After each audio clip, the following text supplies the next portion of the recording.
Hello, in this part, hello. In this part, I will be explaining the backend for my website. So the backend that I choose for the project is Django because it is easy to use, and I like that it uses Python because it's not that complicated to work with. So starting with Django, I first have this art portfolio. So this art portfolio folder will contain the settings which have the installed apps, so the middleware, the directories,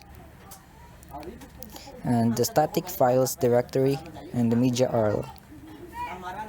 Then we have the altered py which handles the dynamic URL routing. So as you can see here, the admin and the path to pages that URLs. The pages also have its own URL file which I have here. It includes the about page, commissions, item, request, and redirect, and as well as the home page. So Django is structured to have templates which are the HTML files. You can have inheritance with the template. So as you can see here, I extend this this page with base.html.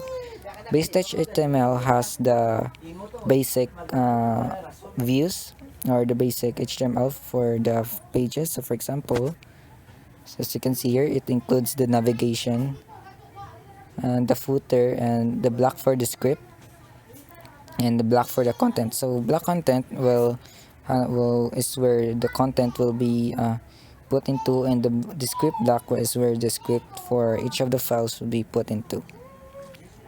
So for example here, the home page HTML, this block content will include all of this, and we have there the script content or the script block. So Django also uses models instead of using actual database. So, but this all will be reflected into the database by Django. So Django, the models are objects represented by objects, and they also have functions. So for example here, the artwork object, which I use for storing each artwork item for my gallery. We have the title, description, date, image, thumbnail, preview, and featured boolean field. So I have a function for making a preview and making a thumbnail for every time I upload a new artwork. So this uses several Django and Pillow libraries. And I also modified the save so that each time I save, I generate a new thumbnail and a preview, and a delete so that it deletes also the storage files. And then we have here a class request object, which is a request form so that users can request commissions. This request object has a form in here. So as you can see, it has several fields like first name, last name, email, and details. This widgets is just for styling the form in the HTML. We have the request form here, so this is the form. As you can see here.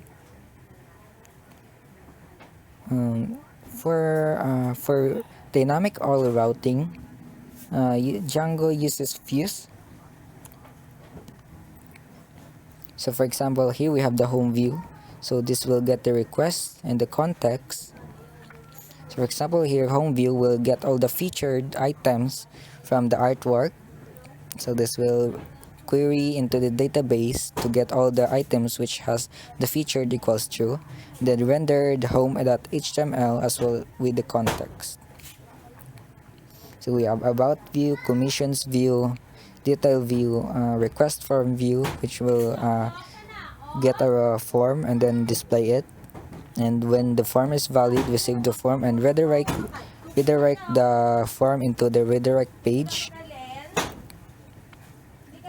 This is the redirect page. Inside the pages folder, We have the static elements or the static files. These are the files that do not change. For example, here the CSS files. We also have some images like the profile picture and the sample event icons. Which is an SVG file. We also have the JS files and the assets, which is empty.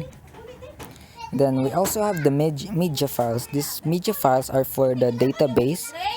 So these are usually served using these are usually used on a server or stored in a server, but this is just a local web page, so I just store this in my local storage drive. So these are all the images that I use for my database and their corresponding previews and thumbnails. So that is all for my backend, and thank you.